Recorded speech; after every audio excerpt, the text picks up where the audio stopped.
Hello to everybody and welcome to the channel. Today we are in Tenerife in the Canary Islands. It's 8:30 in the morning and we are heading out for some live bait fishing. So to start it off, we had to catch some live bait with some sabiki rigs and they worked efficiently. You could see the mackerel and herring coming up to the surface. Here was a herring and they are absolutely incredible bait. We were catching them about 3 or 4 at a time till we had enough. Here was a mackerel, and the mackerel is arguably the best possible bait. We sent our live bait down between 100 to 150 feet, and my God, was reeling it up a challenge, even though these fish weren't absolutely massive.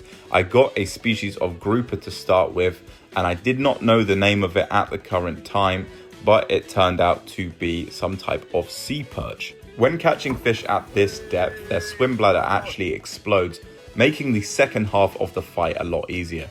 And my dad also got into a fish and we had a double hookup. Despite the weather being around 20 degrees Celsius, the water temperature is very cold because this is the Atlantic Ocean and it is usually cold all year round. Here was my dad catching a dentex, which I actually caught earlier and didn't record. So here is a picture of the red dentex. We were actually targeting amberjack and a few times we saw tuna come to the surface. So we thought these were the two prized possessions, the best possible fish to catch.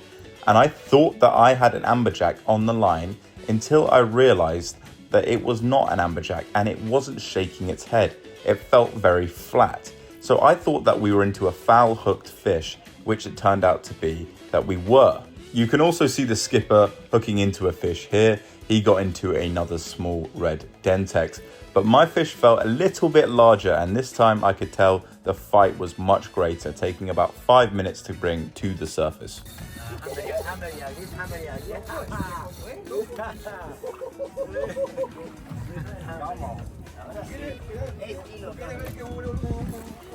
Came in for tuna as well. No, I don't, not tuna.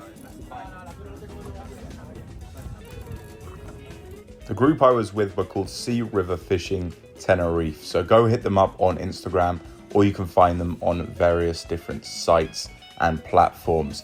So this fish was taking a while to bring in. It was really wearing me down, getting me absolutely knackered. I was so tired after bringing this all the way up.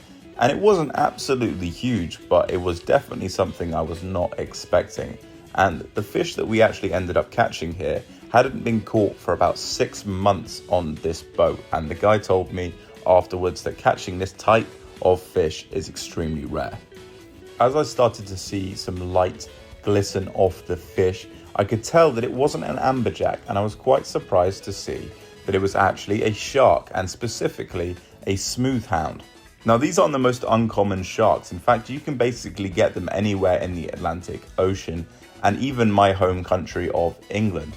But getting them in was the bit we were focused on, because basically every fish you bring into the boat from this deep, you need to gaff and kill in order to bring it into the boat, and these guys have the licenses to sell them.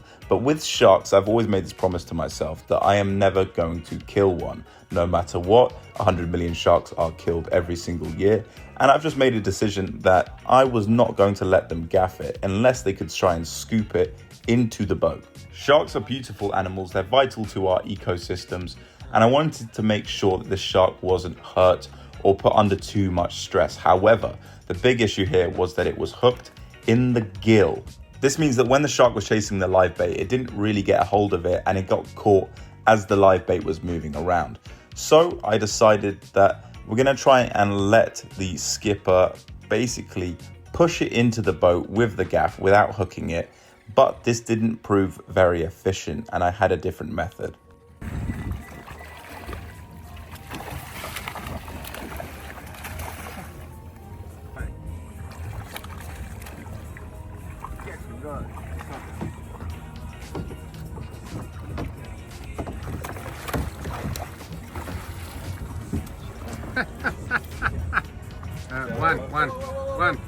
One.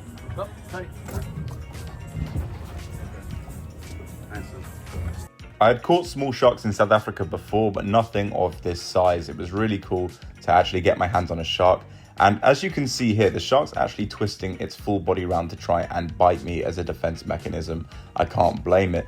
But the interesting thing here is that it doesn't have any bones, as no sharks do, and it uses its cartilage to turn around to try and bite me. Anyway, I thought that was a cool little video. To catch a shark like that was extremely rare. It was extremely fun, and I have another side of Tenerife which I will show you in an upcoming video. But this was the fishing day out at sea with a charter boat. Thank you so much for watching. Please subscribe to the channel if you can, like, and turn post notifications on so you never miss a video. Thank you so much for watching, legends, and I will see you in the next one.